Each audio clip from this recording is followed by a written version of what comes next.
প্রিয় বন্ধুরা, আশা করি সকলেই ভালো আছেন। দেখেন, 3 দিন যাবৎ ডিশ নাই।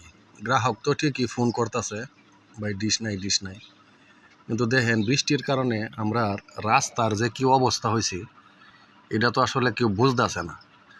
বাড়ির থেকে বাড়ির মতো কোনো ব্যবস্থা নাই, কাঁচা রাস্তা। আমরা দেখেন, গরু ছাগল যে হাঁটতে যাইব এটারই মনে হয় বাউ নাই। এখন মানুষ কেমনে হাঁটতে যাবো, বাড়িতেই বাইরুনি কেমনে?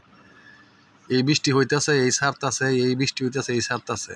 আবার বন্যারও আভাস বোঝা যায়, পানি জমছে ক্ষেতের মধ্যে, আশেপাশে অনেক পানি। এখন আমরা এইরকম জায়গাতে আসলে বাস করি।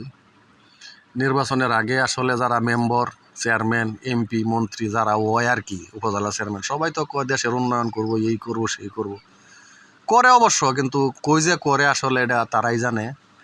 রাস্তার প্রতিশ্রুতি অনেকেই দেয়, অনেক চেয়ারম্যান, অনেক মেম্বার অনেকেই কয়, কিন্তু রাস্তা যে আসলে কই হয়, কোন জায়গাত করে, এটা আসলে তারাই ভালো জানে। এটা আমরা আসলে জানা নাই। তবে আমরা ইউনিয়নের রাস্তা হয়েছে, অনেক রাস্তাই হয়েছে, পাকা রাস্তা আছে, কিন্তু আমরা আসলে এরকম জায়গাত বাড়ি